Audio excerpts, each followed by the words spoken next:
Cool. All right. All right. That's it. Cool. All right. Y'all ready? Let's do it. Let's do it. What's up, UX fam? How's your mom and them? Welcome to another episode of Beyond UX Design. I'm Jeremy. If you're new here, welcome to the show. I am super stoked to have you. And if you haven't done it already, please consider subscribing to the show wherever you listen to podcasts. And if you are regular here and you feel like you're getting something out of the show, I would really appreciate you leaving a 5-star review. That would be amazing. And as always, thanks so much to Chris, Siraquan, Stacy, Radu, Megan, Andrew, and John for all their support. And if you want to join that fine group of characters and help support the show, you can become a patron for as little as $3 a month. And if you do that, you'll get some sweet perks for your support. And of course, if you think the show is worth sharing, then I would love it if you told some friends.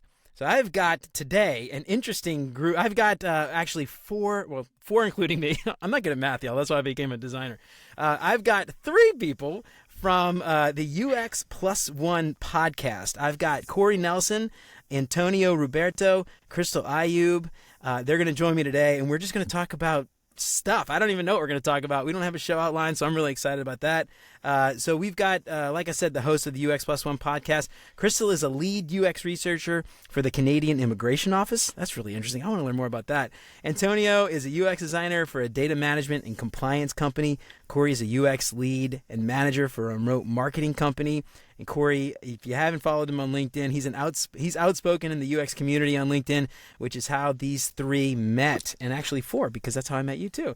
They get together to fight the forces of evil and help UX job seekers by giving them actionable feedback on their resumes and portfolios. Thus, the UX Plus One podcast was born, and I've got them on that show today. I am so excited. Corey, Antonio, Crystal, welcome to Beyond UX Design. I am super stoked to have you guys. How's it going? Hey. Hey, how's it going? Hello. Thanks for having us. Yeah, of course. It is going. All right. So I've got the UX Plus One podcast here. I want you guys, can y'all go ahead and introduce yourselves so everybody knows who's talking as we kind of have this conversation? Why don't you kick it off, Crystal? Hello, bonjour. My name is Crystal Ayub. You want to give a little bit like... Oh, okay. I like wasn't sure. Yeah, that's okay. I know it. Go ahead. I will continue. I am a UX lead researcher, and I work for Immigration Canada. I think I'm the only one who is located in Canada here on this podcast. You are. We're still technically not clear where Crystal's from. She keeps saying Canada, but that sounds like a Texas accent. No. You've been giving her crap about it the whole time. I'm Canadian. Well, I'm Lebanese, but I live in Canada. You sound Texan. I was confused. My God. Texas accent. Do not keep chewing their gum. It's way too long now. I'm going to cut it at one point. It never loses taste, our gum. I know. It's awesome. All right, Antonio, how about you, man? Hey, everyone. My name's Antonio Roberto. I'm a UX designer. I currently work for a company called Innovative Systems, based out of Pittsburgh, Pennsylvania. We do anti-money laundering, sanction screening, compliance, and data management software. That is fascinating. I could talk for hours just about that. That's really Trying to cool. make the world a safer place. Right on, man. I love it. All right, Corey, what about you, man? Hey, folks. So this is Corey Nelson. I've been in the UX field for over 10 years now. I've been a professional designer for going on 15. I currently work as a UX lead and manager for a marketing company, which is actually very new for me because I almost always work in SaaS and, enterprise corporations. This is the first time in a very long time that I've worked for a pure marketing company. I tend to get down a little bit on LinkedIn. I've backed off a little bit recently, but I should be getting back into the groove very soon here, especially considering it's Wednesday. I'm supposed to be pissed today. And I found out recently, you're pissed. Everybody's pissed. I found out recently you are a fellow Louisiana native too. So right, yeah, I grew up right down the highway, right down I-10 from me. You're from LaPlace, right? Is that where you? That's right. Yeah, no Brand Town. There you go. And I grew up in Metairie, right down the That's way. where I went to school. Awesome. All right, yeah, I spent a lot of time in Metairie. Actually, the hospital where I was born is in Metairie. Which one? It was called Lakeside. Lakeside, dude. That's where I was born. Get Yeah, up. man. No way. Get up. Hell yeah, dude. Right on. That's crazy. Yeah, I actually grew up right behind Lakeside Hospital. So anyway. Okay. Right on. All right. It was in a hospital. You weren't born like in an alley behind the hospital. I was born in Lakeside. I lived behind Lakeside. You lived Hospital. okay. Yeah, right, right by that big library. All right. Well, cool. Awesome, guys. Fellow Louisiana. That's amazing, man. You're the first guest I've had on the show that has been born in the same hospital as me. How about that? Nice. Yeah. All right, guys. Well, welcome to the show. I'm super excited to talk to you guys today. So, Corey, I actually, one of the things that you post but every week, I think on Wednesday, you're only pissed on Wednesday, about how you get, you're pissed about something. And I love that series, by the way, man. I just want to give that shout out. Anybody out there who hasn't listened or hasn't found Corey on LinkedIn, he's got some good stuff on there, so make sure you check that out. So Corey, you had an interesting post a couple weeks ago, and I want to kind of start the conversation off with that. Something I had never really considered before. You always hear people say, be authentic, be yourself. And you suggested that UX hiring is not unlike acting, right? And when you go in and audition for a role, the actors aren't themselves, right? They're playing the character, and we should be somewhat similar to that. Right. And I wanted to start the conversation off there because I find that concept so fascinating. Can you speak to that a little bit? I'm curious, and I'd love to get everybody's thoughts on that, if I may. It's not just about UX hiring. I think it's hiring in general, in that when you are applying for a job, right, they need you for a very specific set of skills for a finite amount of time, assuming you're not going to work and do that for the rest of your life for 24/7, right? So you apply for this job, and they want to see how you perform doing that specific role or being that specific person. And that's very much like being, an actor, a performer, an artist of some kind. You go in and you do that, and then when the show is over, you're yourself again, right?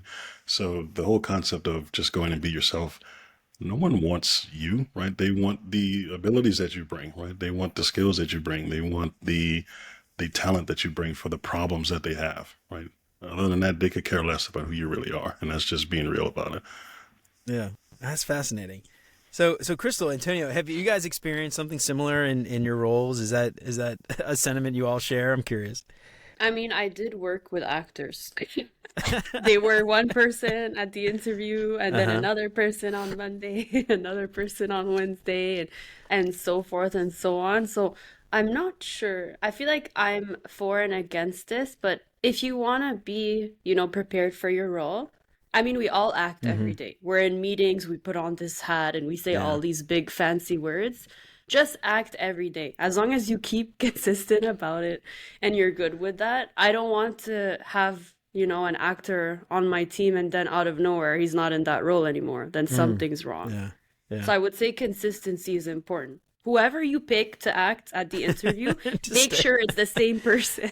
Yeah. We got to work together. Yeah.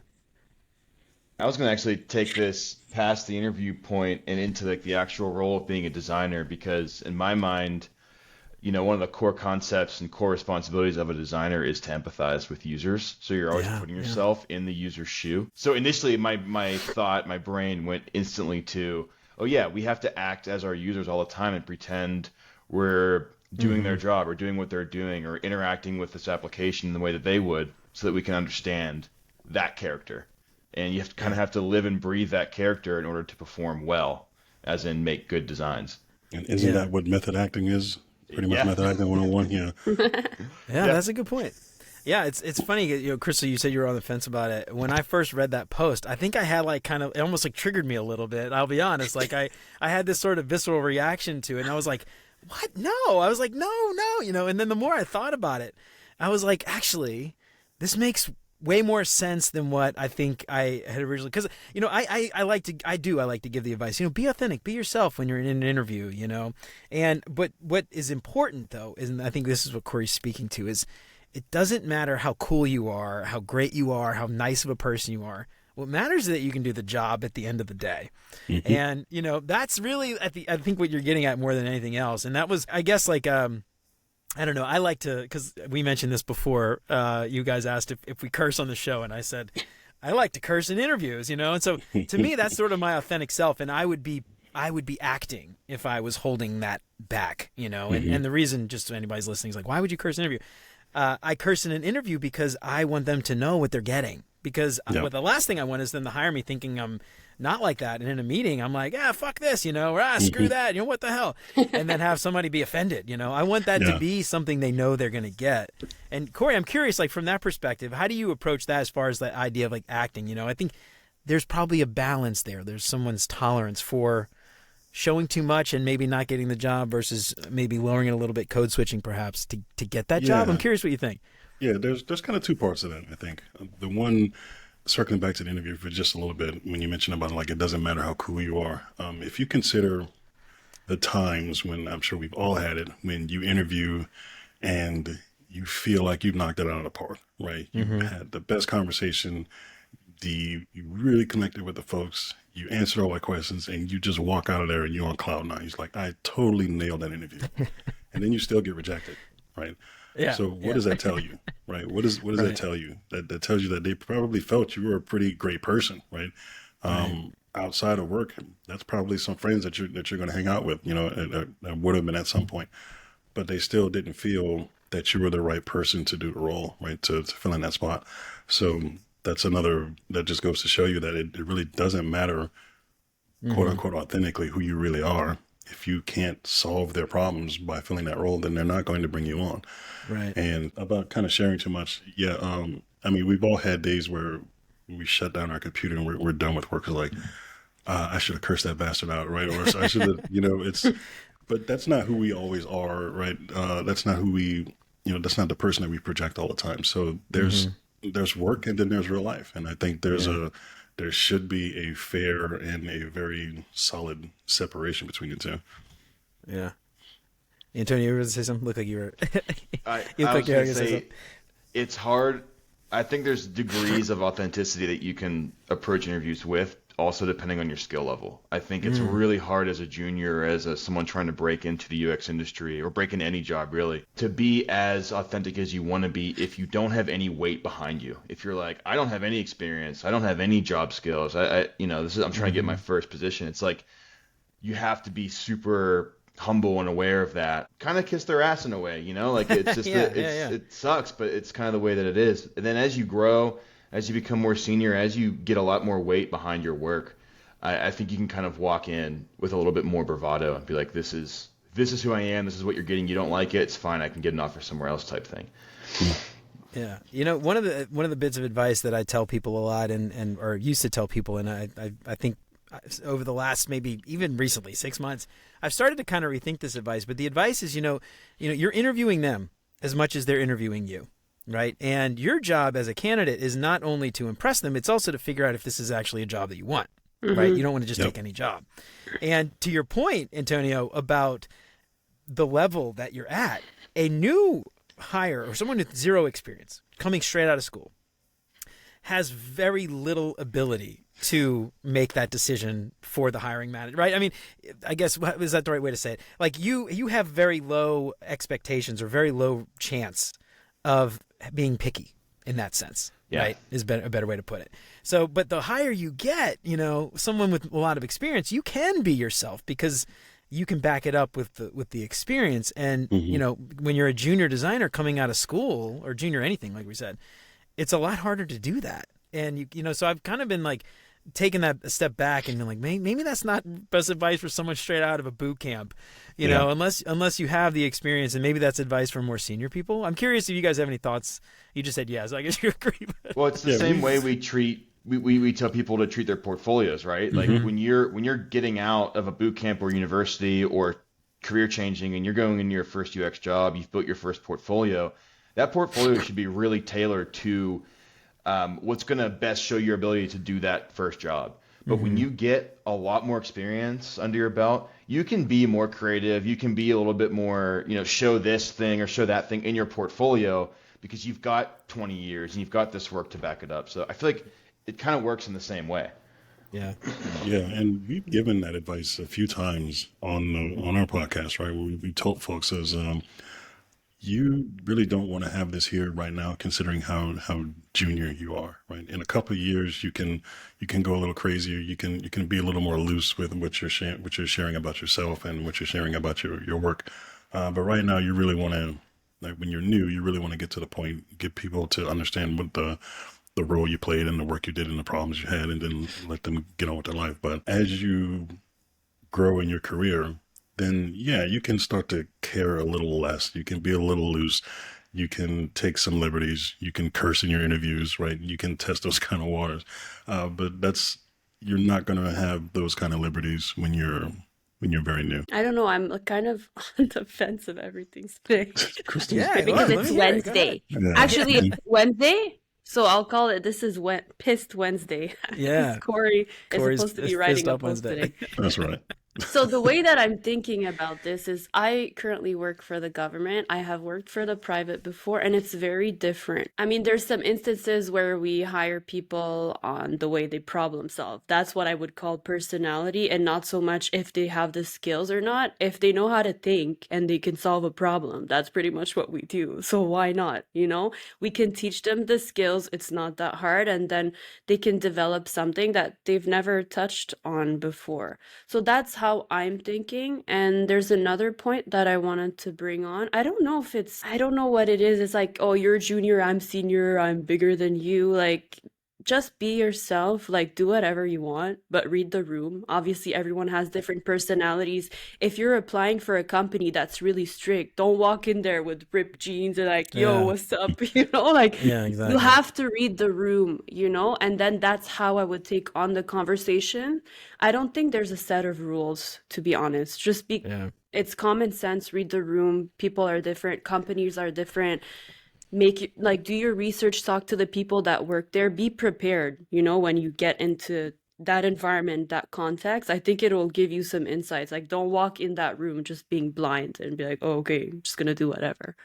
That's Yeah. how I'm thinking Yeah. about this. Yeah. I would agree with that. I think that's a great point too. You know, every interview is different. Every interview style is different. I remember I had an interview once years ago where I got completely berated by the CEO, and she did nothing but just like insult me, and I was like, what the fuck? And then an hour later I had an offer letter in my email inbox. They were like, we just wanted to see how you would take So that.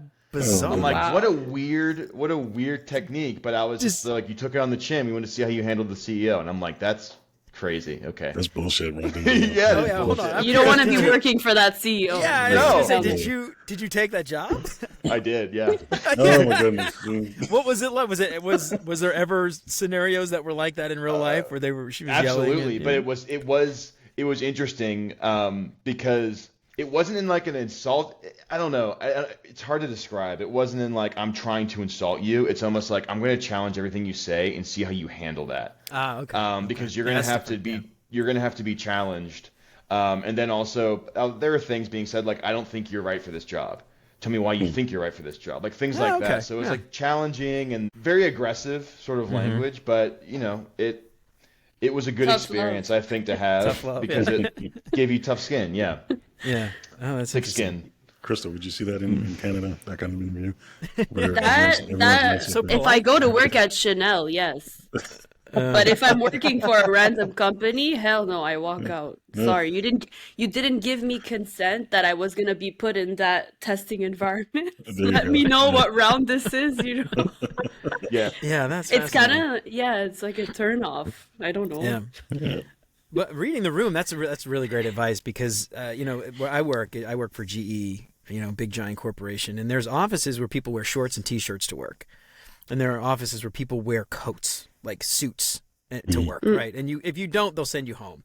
And so it's like one of those things like you could go and do research, like, how do I get a job at GE? What is an interview like? And you could have conflicting information all over the place. But until you get there, you know, how do you read the room? You know, what's interesting though is and this is where I tell other advice I tell people. I'm curious what your thoughts are. But you know, going and doing that networking piece. It's not about just meeting people. It's about doing your due diligence and your research to prep for that next step. To know, am I going to need to wear a suit, or are they going to be cool with me wearing ripped jeans and a t-shirt? You know, because that's kind of, you know, that's on you as the candidate to find that out before you, because the last thing you want to do is show up and then be like, oh, I read the room, but I'm, you know, too late, you know? Yeah. So I'm Yeah. curious, is that Yeah. what kind of advice you guys have for people in that I mean, scenario? I have a quick, easy solution. I don't know if it's the right one, but that's what Well, I let me would hear do. it. I would get to the place really early, and I would Mm-hmm. have a few outfits lined up. I would just scatter around, be like, what is everyone looking like? Okay, I'm gonna wear this, and then I'll be fine. Yeah. How would you know? How else That's- would you know? That's even assuming people still do in-person interviews. Like so Yeah, many interviews exactly. I've seen are all like this now. Right? Yeah. So just have like a change of clothes off camera right next to you and just switch Yeah. real quick. Speaking of like Can you actors, get up real quick? I was just thinking, you have, because really you can only see from the waist up, right? You could just have like a couple of t-shirts, like a suit, just a coat, throw it on real quick. What's funny, actually, if I'm actually in my closet right now. Like you can see all like I have like my clothes and stuff. I'm like, literally in my closet, so I got a whole wardrobe right here. I could just literally grab anything. I'm like, oh wait, oh Audible, shit, I need a coat. Get my coat on real quick. Yeah. But yeah, Corey, you were gonna say something? Sorry. Yeah, just another thing to remember, outside of doing like spy game 007 stuff like Crystal is, Whoa, whoa, whoa. It's not that dark. you know, you can make use of your recruiter if you have one and just ask the simple question of what should I wear, and Yeah. and that should really get you going. That's a great advice. Yeah, you know what's funny? Oh, go ahead, Crystal. Sorry. No, sorry, I just have a thought. Like, Yeah. I don't even know if it's a question. Just wear what you would wear at work, and if you don't fit in, maybe that's not meant for you. Like, why would See, you want yeah. to change to go to a company? And this is where that I think when I read Corey's post, it like kind of got me in the gut, because I give that see same what you advice, But I think with the main point of Corey's thing is there is a tolerance for that on the candidate side, right? If you desperately need the job, right, Corey? I think this is, if I'm hearing what you're saying right, if you really need the job, trying to be yourself might keep you from getting the job. Yes, If right. you really need the job, if you don't really need the job and you can be picky, then you can sort of test the waters and be more selective or self-selecting, I guess, in a way. Yeah, Right, Corey? Is that and- kind of right? Yeah, that's getting there, and I think something that a lot of people miss is getting a job is not the end of your career journey, right? That is Oh, yeah. that is just one step of it. And when I ended that post, I'm like, there's going to be a point, there should be a point in your life when getting a job is not a priority for you, right? It's going to be what do you do with what you earned from that job, right? Because you want to get to the point where you can make your own rules, and you don't have to give a shit about what, who you have to be at work. Then you can authentically be yourself in everything that you do. But use the resources that you get from your job to build yourself to get there. Yeah. Yeah. Yeah. Go ahead, Antonio. You want to say something? No, I'm just full agreement. It's just full agreement. Full I agreement. have something to add. I Yeah, have go too many ahead, things please. to add. Please Okay. do. No, that's all right. Okay, so for the outfit thing, not really a concern virtually. I think it's more your setup. Can I hear you? Can I see you? Do you have distractions going on? I think that's the turnoff. Like, are you just slouching and you're on the computer? Like, what do you look like on the camera? I don't care about your Oh, outfit. yeah. Wear a t-shirt, wear a sweatshirt, don't care. Yeah. But like, if you have like a bunch of people behind you and you're just not paying attention, then that's what Yeah. you're gonna look like at work. I don't want to be Oh, working man. with you. Corey, was it you recently that said something about like get off your damn phone? I think it was you. Yeah, you posted that. It was like Yeah, get off and your I- damn phone. Like, what are you Yeah. doing on your phone? Yes, and I yeah. got a lot of backlash for that one. I remember. Dude, that one didn't hit me viscerally. I was like, yes, thank you, please, for the love of God, and- get off your damn people phone. just didn't get they thought I was getting on people of like of an accessibility point, right? Like, well, not everyone has, just by being fair, and I think that's a whole other topic of people are always let's be PC and let's be fair. Screw that. Do what you need to do to get the job. But man. when I said don't take an interview from your phone. I mean, if I'm interviewing someone and I say, okay, let me have you pull up your portfolio and let's talk through some of your projects. How are you going to do that on your phone? Right? Yeah, And, right. and still be on camera at this or whatever we're doing, right? And people just completely took that the wrong way, but that's LinkedIn. That's how it How? works. I That's the can't internet think for you. anything negative. Everything's negative. Yeah, I think that's nuts. But Crystal, your point though, like it's funny. I work with a dude who's on calls constantly, and it looks like this. Like seriously, it looks like this. Like you guys can't see. I just turned the Darth lights Vader. off, and all you can see is like the light from the phone or right from the camera. The screen. But like it looks like that, right? It's like dark black or like there's a and I'm like I cannot have a meeting with you. Just turn your camera off. Like So creepy. yeah. But I I used to think work with this guy. His eyes start glowing. yeah. I work with this guy. You can only see like the top, like from his eyes on up, right? His camera was so high. Yeah. But it's funny because it tells you a lot. I think, and as UX designers, it all depends on the role that you're getting, right? But a lot of times, our job as UX designers, we talk about storytelling, we talk about influence. It's not just doing the wireframes; it's presenting the work, it's having conversations with people, and part of me says, like, if I'm getting a job, maybe this is because I'm higher level, I don't know, but your job is to present yourself well, right? So that you can help to influence, because that helps that's part of the job of UX design. Yep. And when you're trying to do that with the dark room and the lights off and, hood over your head, how are you going to influence a product manager, stakeholder, executive, CEOs, and that's not every UX designer's job, obviously. Yeah. But to your point, Crystal, like that kind of stuff, when you're in an interview, it shows me that you're prepared to do the work if I gave you the offer, right? That's what you're getting at. That's right. Yeah. Yeah, absolutely. But yeah, I think that's like really great advice. And these cameras, they're not like you could use a camera from your computer, right? Lights on Amazon. Like I have these little, you can't see them at home, but these little like lights, they cost me $15. Yeah. So of course not everybody has access, I get to Everyone computers and things like phone. that. But everybody's got but everybody's got access to something that like kind of helps them to kind of act presentable.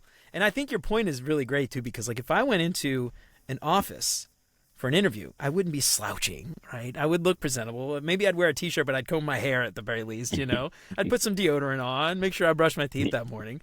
So anyway, Antonio, you look like you're about to say something. No. No? Oh, you look like you're like, let me talk. That's what I do when I talk. I just let me talk. But I'm curious. So you guys on your podcast, your goal is to help with hiring, give people advice on job hunting and things like that.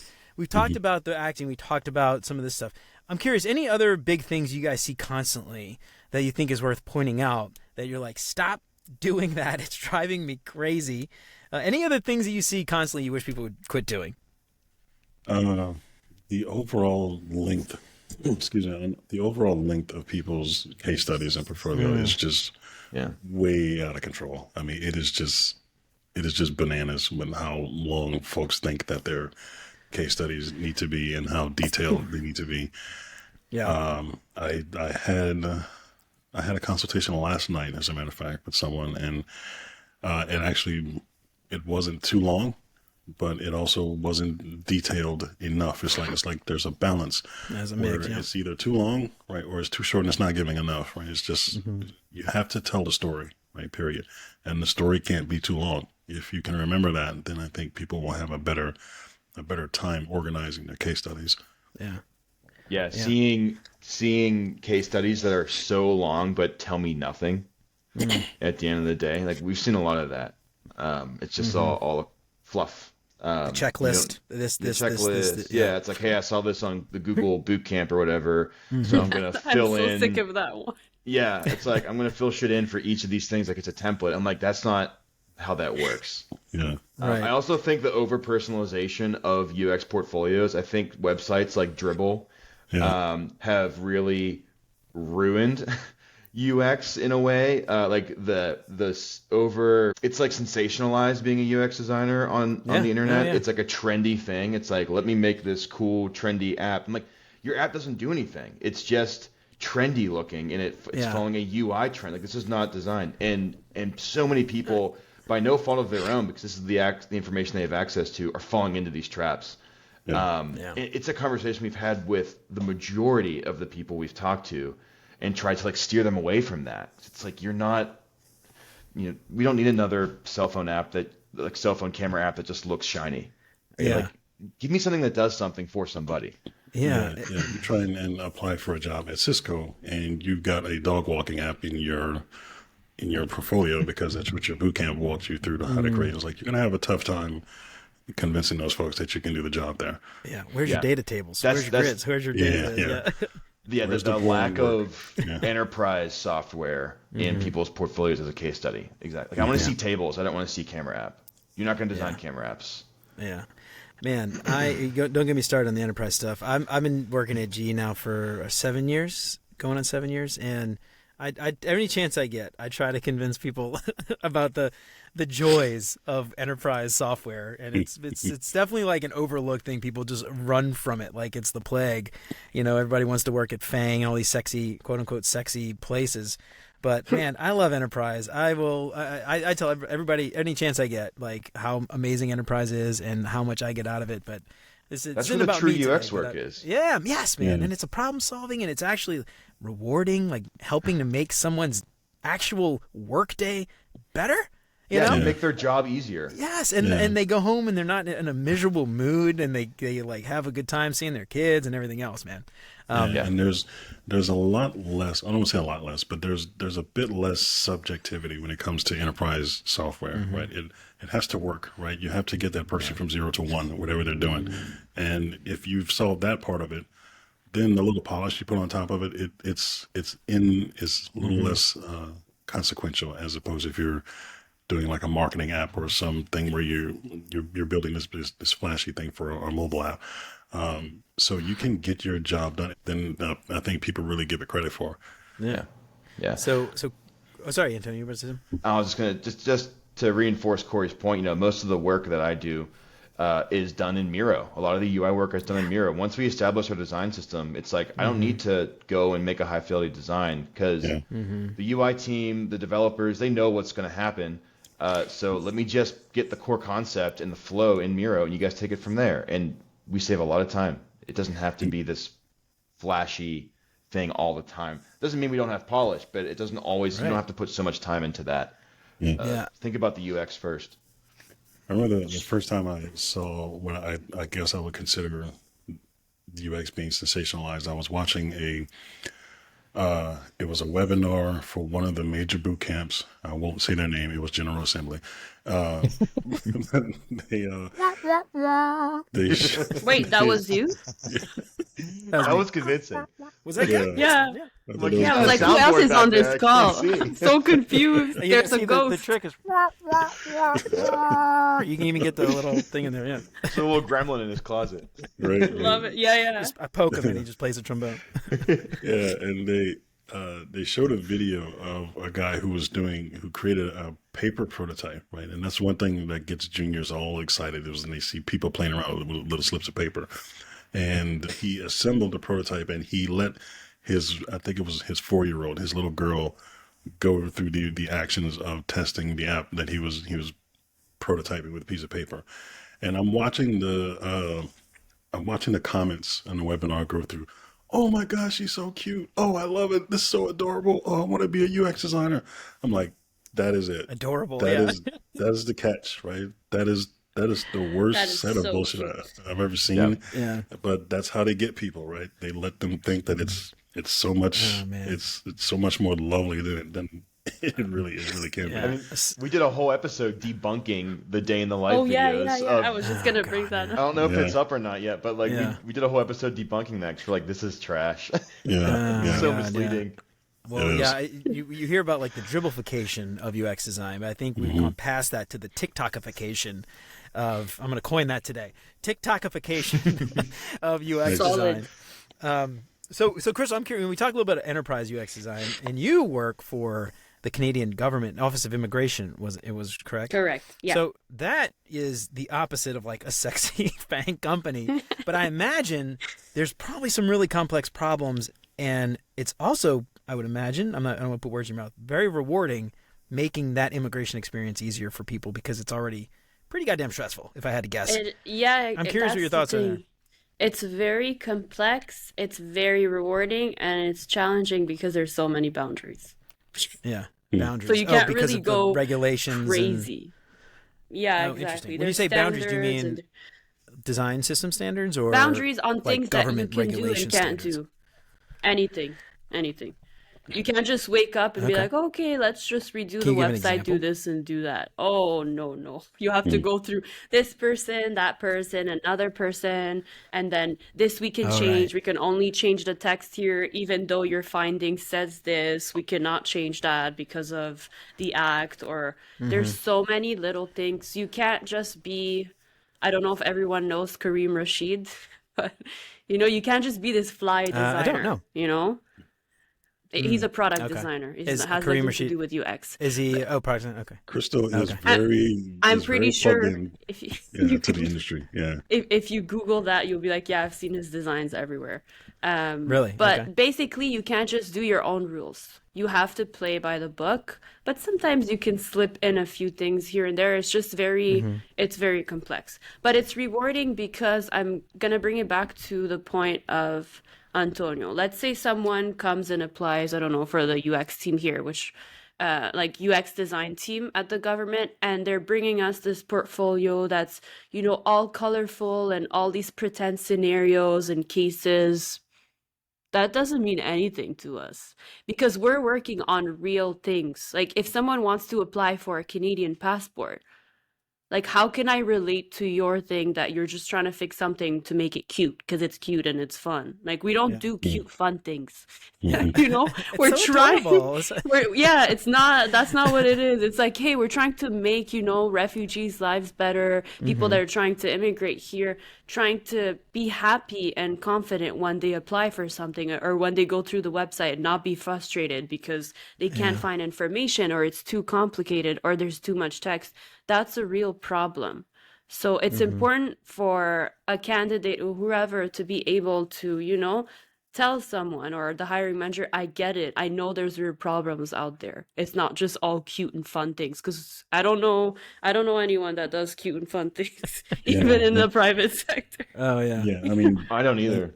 yeah. Yeah. Despite, I mean, even before I was a quote unquote UX designer, I worked a couple of months in the games industry as a UI artist, and people think that working in games would be fun. I mean, it's complicated. The work was really interesting. I'll give it that, but I wouldn't classify it as fun. It was really difficult, and working in that environment was really stressful.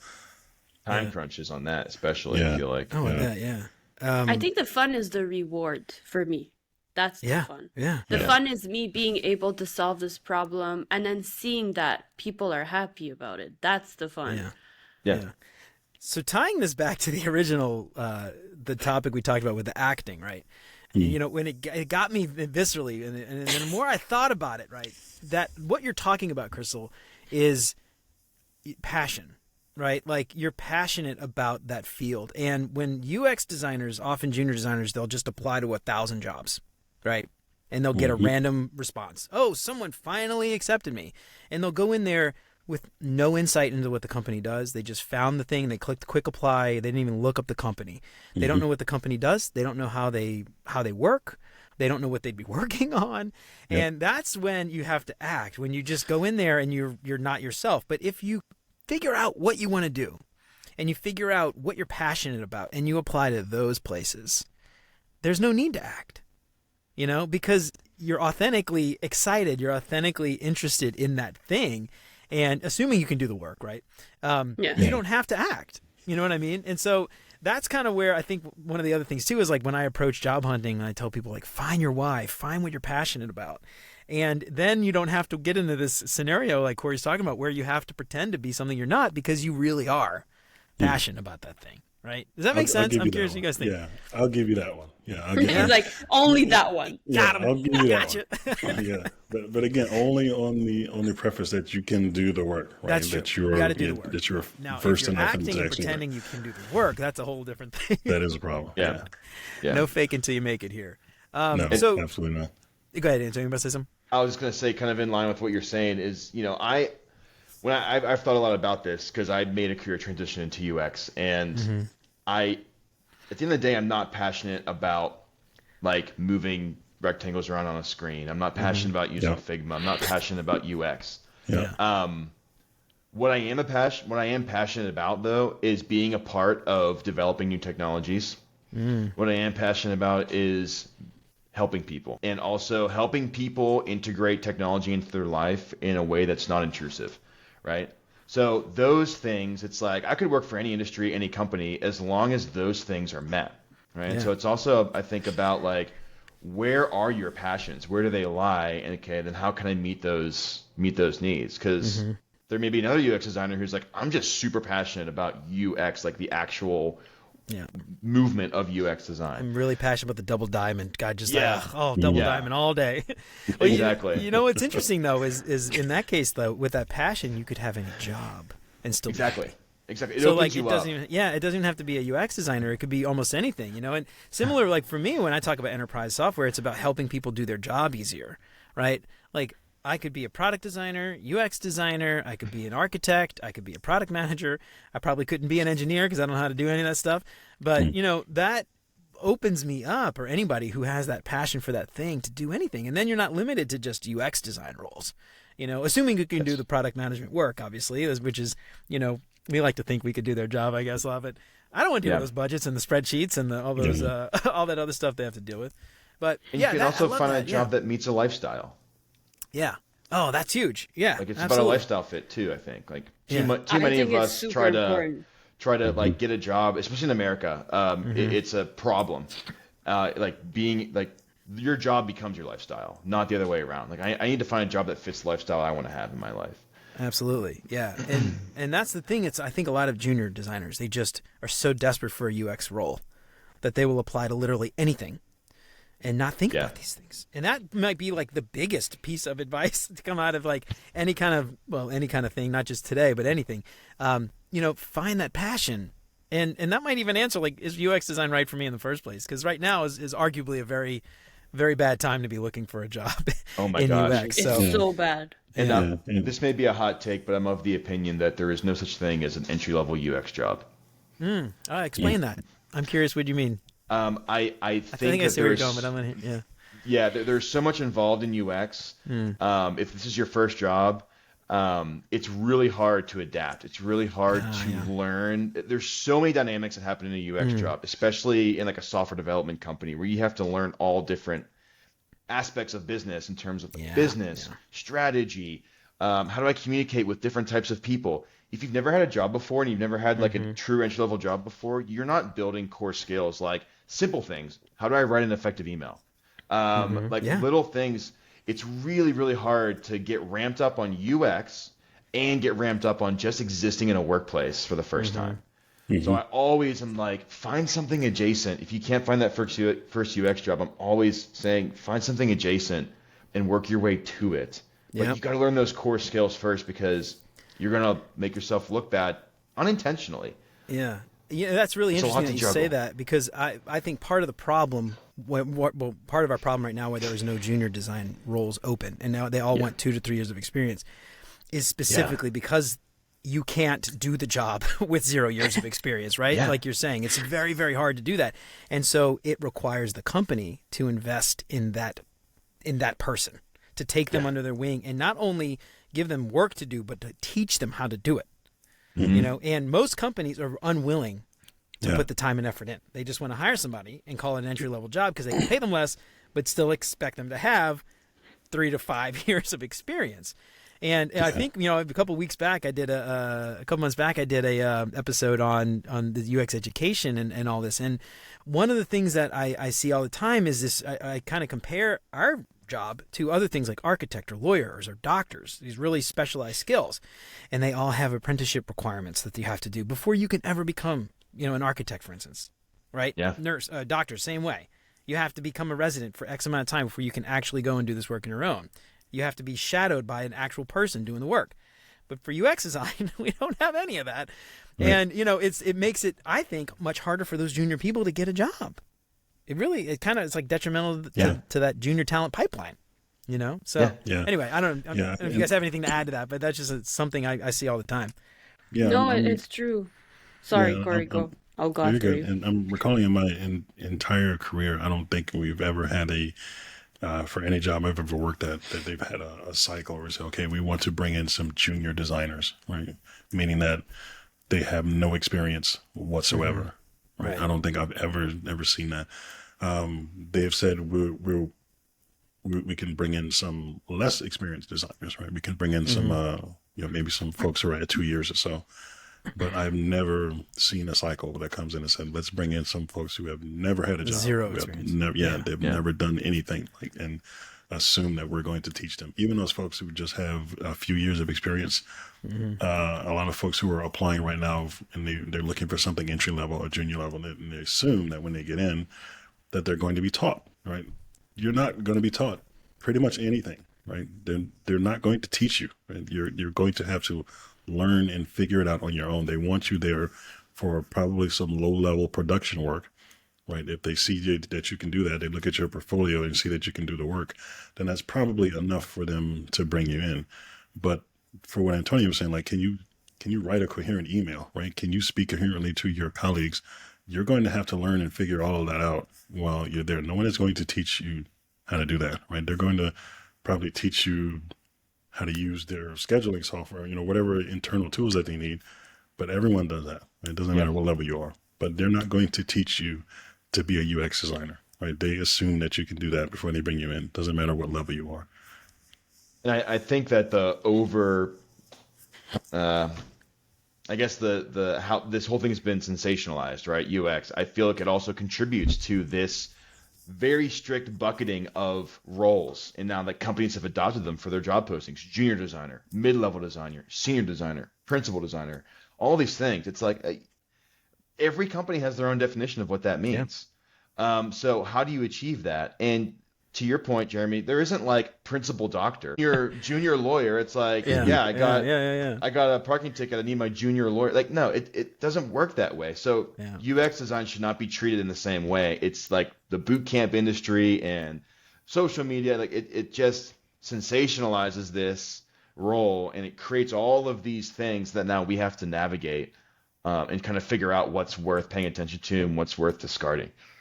Yeah, and it's funny you mentioned. Oh, go ahead, Chris. Sorry. No, you go. I was going to say, it's funny you mentioned they don't have the same. They have all these titles, but they don't know what it means. But the ironic thing is they all copied and pasted each other's job descriptions and stuck that on the rec. And now when you get the job, it's like, but this isn't anything that it said in the rec. So they don't even know how to hire for UX designers, which is unfortunate. Sorry, Crystal, go ahead. No, don't be sorry. I think this subject is really important. I don't know if it's because I come from, pure education, but my background is from industrial design. It's technically creating anything a human interacts with, sometimes interfaces, a chair, whatever. That discipline is pretty solid, I'd say. Like, if you want to use the same terms, it's used everywhere, if you want to use I don't know, some methodologies, they're pretty much all the same, but I feel like UX is all over the place, and it pisses me off. Like, no one has said, okay, this is the dictionary of UX, this is what it is, that's what it is, that's why it's like that, and pretty much that. It's just maybe because it's not solidified in education yet, but for me it's all over the place.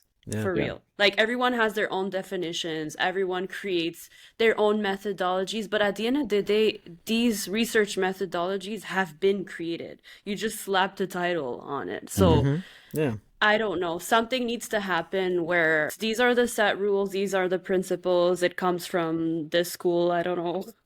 It's legit, just use it. I can't rely to anything legit. Yeah, I'm the same way. The thing I keep going back to, comparing it to things like lawyers, doctors, architects, is they all have governing bodies. They all have gatekeepers, and everyone talks about gatekeepers in UX, and there are literally no gatekeepers in UX. Like, you can throw that insult all around all you want, but no one is keeping you out. No one is telling you have to learn this or you're not getting a license. That there are no boards, there's no licensing agents, there's no exams, there are no gatekeepers. And you guys you're probably familiar with someone like Darren Hood, who says this all the time, like, stop making gatekeepers out to be bad. Like, they're there for quality control. They're there to make sure schools teach the right thing. They're there to make sure you learn the right thing. They're there to make sure you're doing the right thing when you're practicing, and gatekeepers are not necessarily bad, but we use this insult constantly.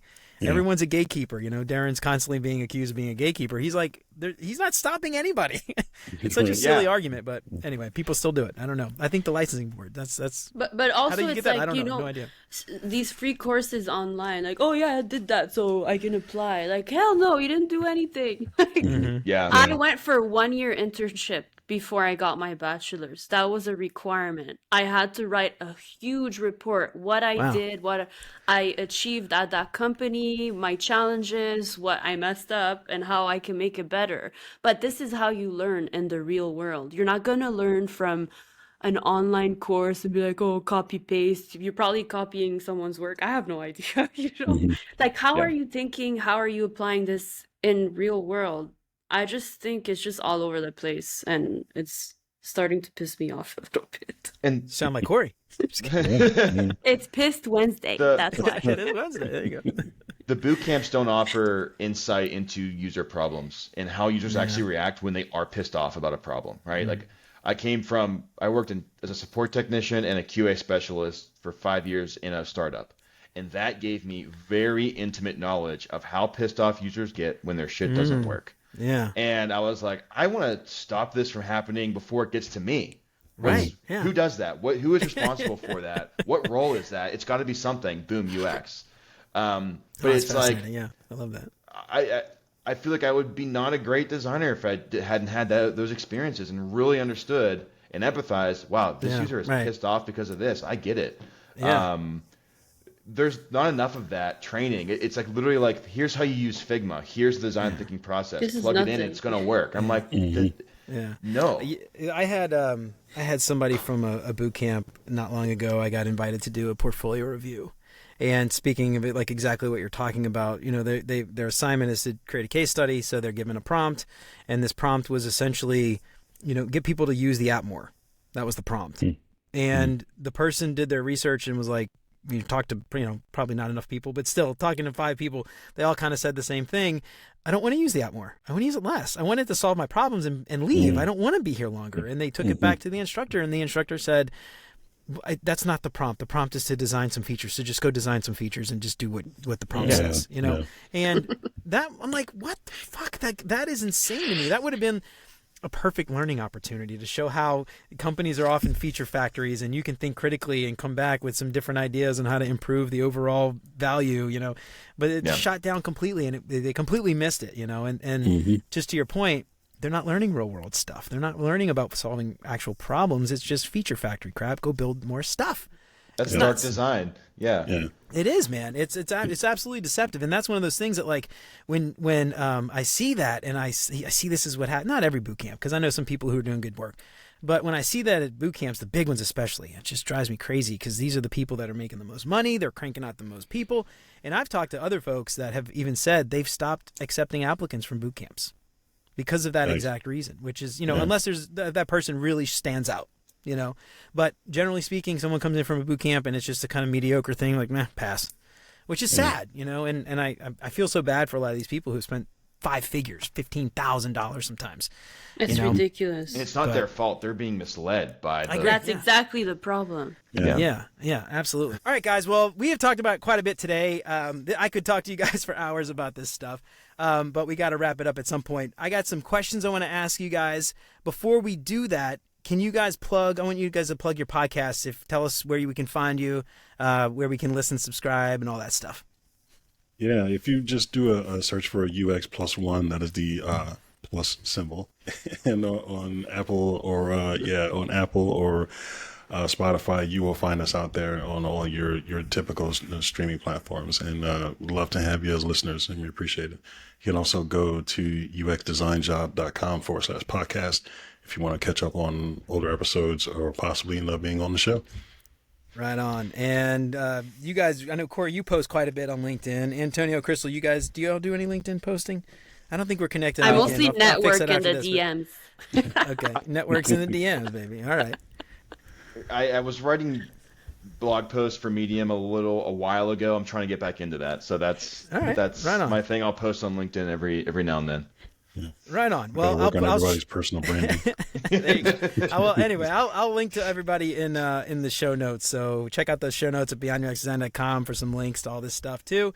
All right, guys. So I got a few questions I'd like to ask my guests to help all the listeners get to know everybody a little bit better. I've got 5 questions, and we got 3 of y'all. So I don't know how you want to do this. You can answer all of them, or you can answer some of them if you want, if you feel really strong about that. We'll see how it goes.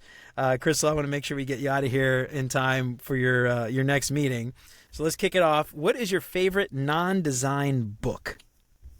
Who wants to go first? For the longest time, mine was a book called Mastery by Mr. Robert Greene. It really talked about the fact how we kind of worship people who seem like they have this amazing talent, right? And we tend to misconstrue talent with practice, right? And if you want to get good at anything, then you practice and you spend an inordinate amount of time on it. And before you know, you will have these quote unquote godlike abilities. But it just comes with putting time and effort into it. And anyone, you don't have to be someone special to be good at whatever it is you're chasing. You just have to put time into it. Crystal, what about you? So I don't really have a favorite book because I read too much and these two make fun of me. And most of the books are design books, not UX, product design. But I am currently reading a really good book. I don't know if any of you have read it, either you're listening or any of you guys on the podcast right now. It's called Switch, How to Change Things When Change is Hard. It's by Chip and Dan Heath.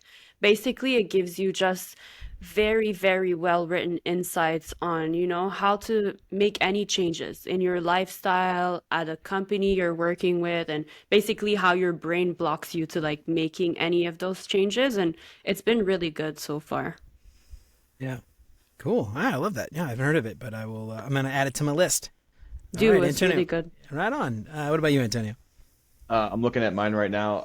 I would say mine's actually a series. It's a trilogy. I'm a huge sci-fi fantasy nerd, so mine's going to be the Admiral Thrawn series, the Star Wars Admiral Thrawn series by Timothy Zahn. I think it's awesome.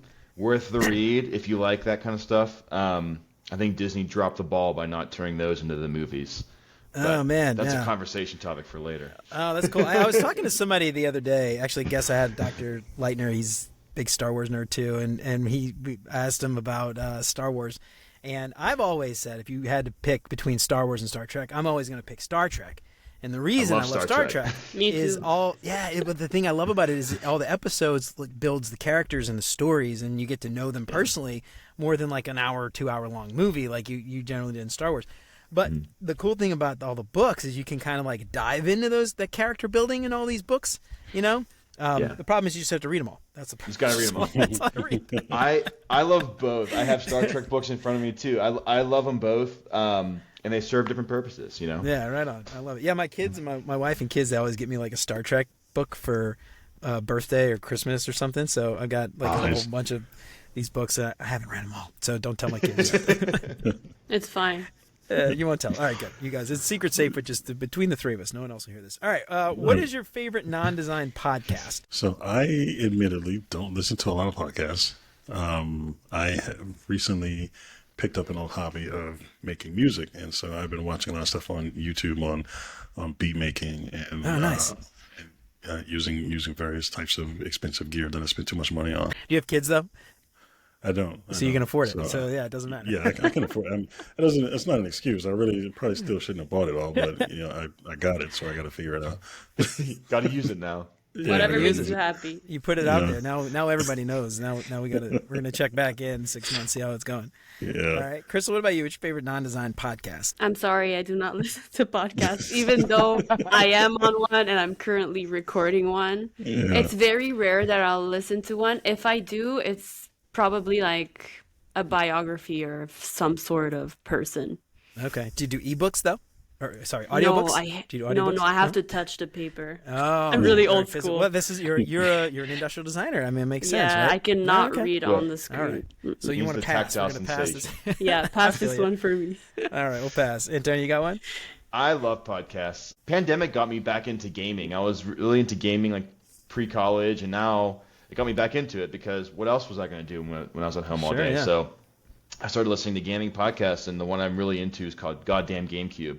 It's fantastic. The guys like do lots of retros of really old game series and new game series. Oh, and nice. go really deep into the lore and to like the dev teams behind it and the design behind it, and they talk about different game design elements. So there's like a design perspective there as well. So that's the one I listen to a lot. Right on. I think it's fascinating. Hell yeah, man! I love Nice. it. If you're into Star Trek, there's a podcast you should listen to called The Greatest Generation. And it's two dudes that every episode they review a Star Trek episode, but they do it in order. And they started with The Next Generation, episode 1, Farpoint Station, and they have gone all the way through. They're in like Voyager now, so they have done like all, I think 10 or 8 or 9 seasons of like the original TNG. Then they did they went into Deep Space Nine, and then they went into Voyager, then Deep Space Nine, whichever one was. I think Voyager was last. Yeah, Deep Space Nine, then Voyager. So Deep Space Nine. Yep. Yeah. So anyway, if you're into that, check it out. Oh, I'm saving that right now. Right on, Crystal. You have no interest. You're not going to win it. So don't worry about it. All right, Crystal's like these things. Crystal. I'm gonna start you off with this one. I think this is probably one you hopefully haven't answered. What's your favorite meal? And this could be something. Sushi and ramen. Sushi, you don't even have to wait. All right, there you go. Sushi and ramen. All right, you got a favorite spot? Yes, in Canada though. That's all right. Ottawa. I got Ottawa. It's called Junique. All right, I got Canadian listeners. We got a couple. There you go. Yeah, there you go. Check it out. All right, Corey, what about you? Favorite meal? That would be Vietnamese pho.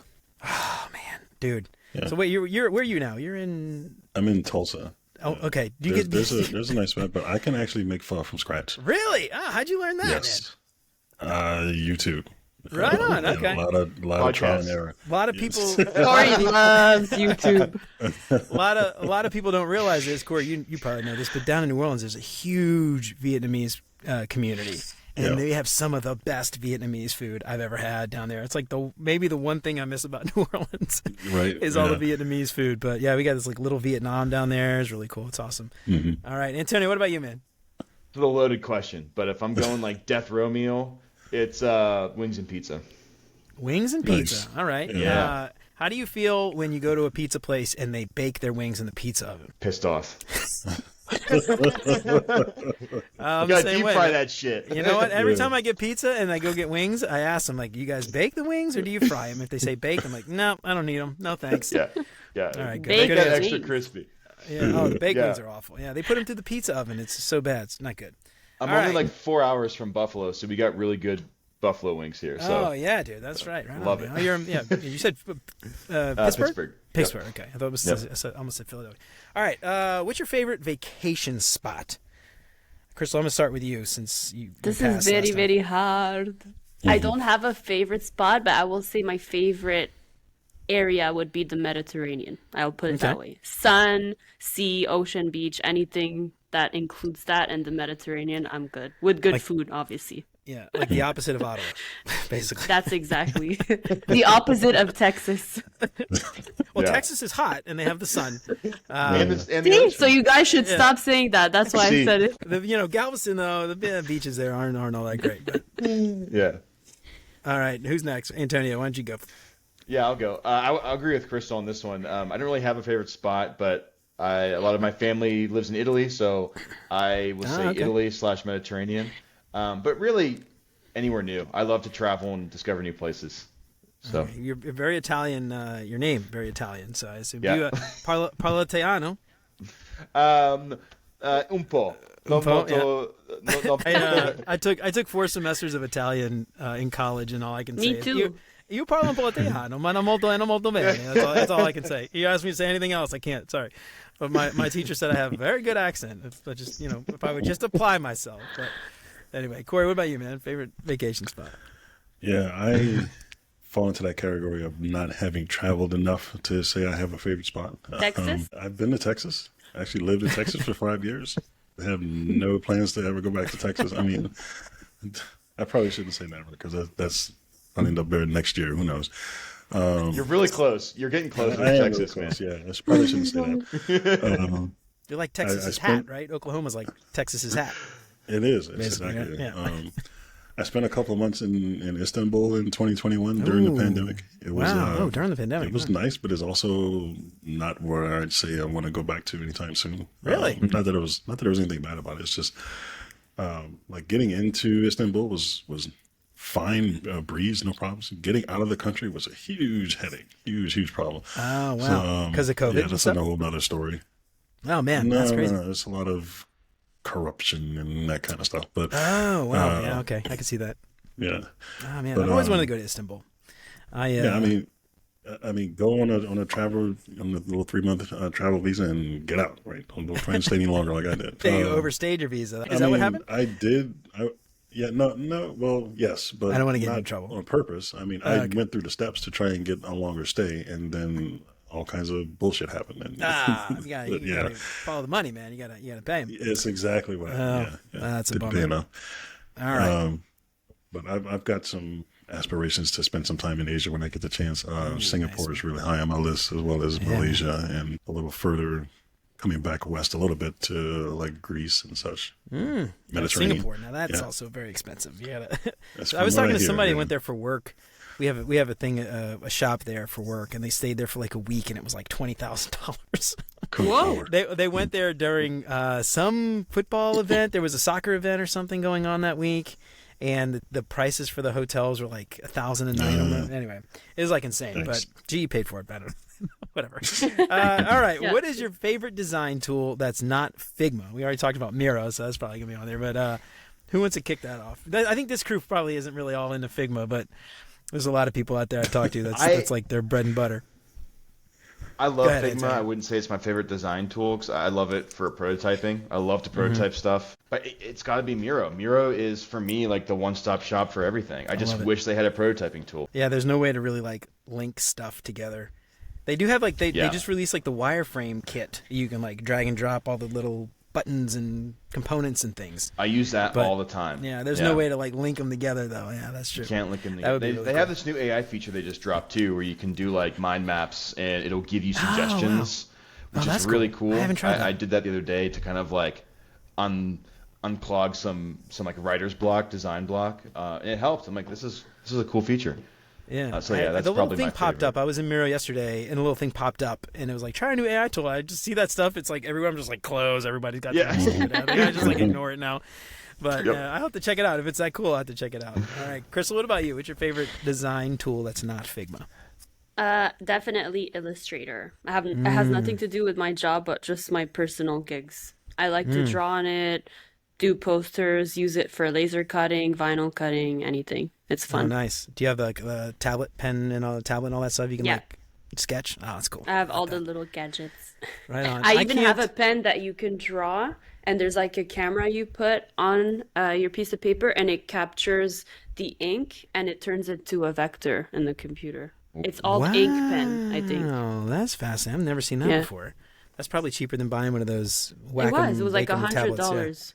Oh yeah, I have to God, those demo that tablets for are us. like Yeah. $500 or I $600. have to demo I that know. for us, Kristen. Yeah. That's really Make cool. a YouTube video of it for us. Yeah, I then I'll will. definitely watch it. ASMR. All right, Corey, what about you, man? Favorite design tool that's not Figma? All right, this is the old man talking now, right? So when I got into design, it was because of Flash. Right back in the day, I loved watch out. animating the Flash. I made a bunch of Flash websites. Yeah, man. I used to do a lot of cool shit. I used to be a cool person. I really did. But the closest thing to that now would be After Effects, and that is probably one of my favorite design tools, along with Engine for the last couple of weeks. Oh wow, you doing too. more game stuff? That's awesome, Yeah, man. yeah. After Effects, my computer can't handle it. It dies. Like it just Yeah. when I You see that glowy spinny thing behind me? That's one of the reasons I see why that. put Okay, Yeah. that's your. You built it. I assume you built that. Yeah. No, my laptop. I have this really crappy old Dell, and when I do edit the podcast, like just MP3s, saving an MP3 from Audition takes like 30 minutes. So I think if I get any more patrons, first thing I'm doing is buying a computer. So if you're out there and you're Nice. listening and you want to help support the show, buy me a computer. It doesn't take me 30 minutes to export an MP3. All right, guys. Well, Please that's it. sponsor Jeremy. Yeah, please. Yeah. For the love of God, send me your money. All right. Cool, guys. Well, that's it for me for today. I don't have anything else. Anything before we get out of here? Just burning things you want to tell these junior designer job hunters to just tips, tricks. One last closing thought before we get out of here. You're not alone. Use your network, and you will get there. There you go. Yeah, you're right, baby. And look for those design adjacent jobs because it's tough out there. I get it. So don't take something random because you feel like you have to make ends meet. Try to at least take something that's going to give you some adjacent experience that you can apply and shift into design work. Don't get I love that advice. too discouraged. I love it. Yeah, and be curious, do your research. Don't find a quick solution just to get whatever. Be patient and keep doing your job. Swear in your interviews. Yeah. Wear a bathing suit at your interview, you'll get it. Yeah. Yeah. Depends how hairy you are. I don't know. I think if I were to wear a bathing suit in my interview, it'd probably scare some people off. But hey, some people might like it. I don't know. Who knows? I ain't judging. All right, guys. So cool. So check out the UX Plus One podcast. We're gonna link to that in the show notes. So make sure you check that out. I'm gonna put some links to all these fine people on LinkedIn. You can find them, connect with them, interact with them. Follow Corey every Wednesday when he's pissed. They're always worth reading. And until next time, y'all, that is it for us. So thank you for listening.